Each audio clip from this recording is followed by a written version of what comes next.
بڑھتے ہیں سورہ انفال کی دوسرے رکوع کی آیت نمبر 12 کی طرف۔ اذ یوحی ربک الی الملائکۃ انی معکم فثبتوا الذین آمنوا سألقی فی قلوب الذین کفروا الرعب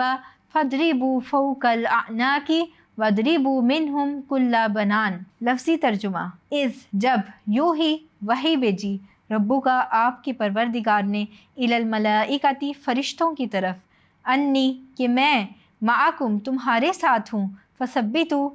پس ثابت رکھو، الذین ان کو جو، آمنوا ایمان لائے، سألقی ان قریب میں ڈالوں گا، فی قلوبی دلوں میں، الذین ان لوگوں کے جو، کفروا کافر ہوئے، الرعب رعب ڈر، فاضربوا پس مارو، فوقا اوپر،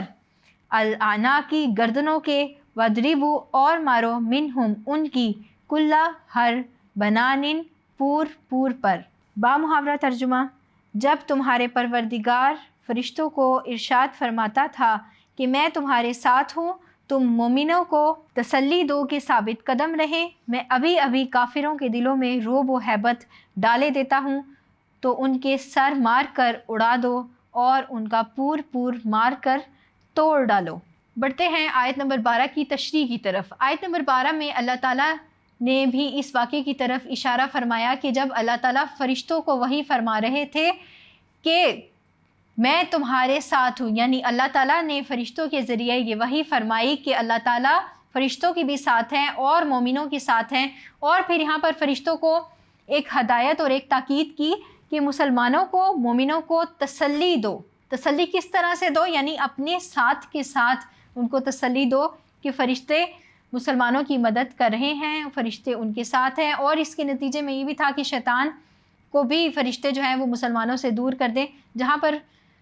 فرشتے آ جائیں وہاں سے شیطان ڈر کر بھاگ جایا کرتے ہیں۔ ایسا غزوہ بدر کے موقع پر ہوا تھا کہ جب شیطان وہاں تھے تو فرشتے جب نازل ہونا شروع ہوئے اور شیطان نے یہ دیکھا کہ فرشتے مسلمانوں کی مدد کے لیے نازل ہو رہے ہیں، تو وہ یہ کہتے ہوئے بھاگ گیا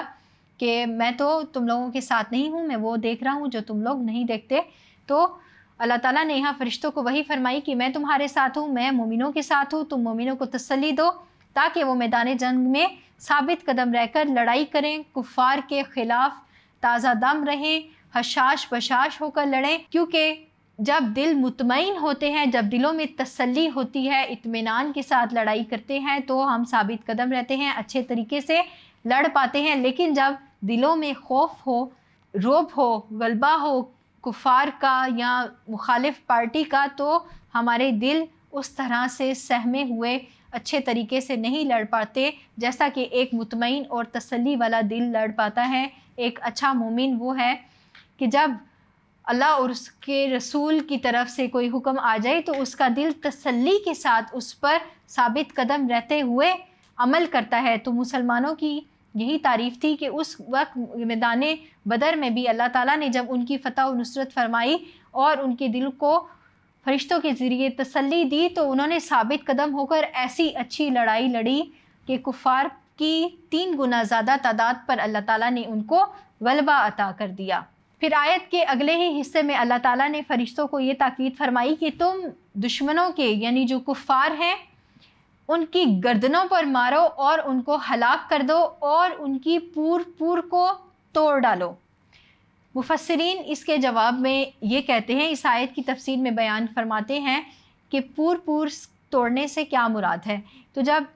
پور سے مراد ہوتا ہے یہ آپ کی جو فنگر ٹپس ہوتی ہیں، جب ان پر چوٹ لگ جائے تو آپ کوئی کام نہیں کر پاتے، آپ اپنے ہاتھ میں کوئی چیز نہیں پکڑ سکتے۔ تو جب یہ پورے ٹوٹ جائیں گی کفار کی تو وہ ہاتھوں میں اپنی تلواریں نہیں پکڑ سکیں گے، وہ مسلمانوں کو ان تلواروں کے ذریعے ہلاک نہیں کر سکیں گے، اور جب ان کے پیروں کی تلوے خراب ہو جائیں گے، جب پیروں کی پورے خراب ہو جائیں گی تو وہ اس کے ذریعے بھاگ بھی نہیں سکیں گے۔ اب کیا ہوگا جب ان کی پورے خراب ہو گئی ہیں تو اب مسلمانوں کے لیے آسان ہو جائے گا کہ وہ ان کو قتل کر دیں، وہ ان کا پیچھا کریں، وہ ان کو قیدی بنا لیں۔ ایک اور آیت میں بھی بنان کا ذکر آتا ہے، اللہ تعالیٰ فرماتے ہیں بلا قادرین ان نسوی بنانا، کہ بے شک ہم اس بات پر بھی قدرت رکھتے ہیں کہ ہم ان کی ہاتھوں کی پورے تک ٹھیک بنا دیں،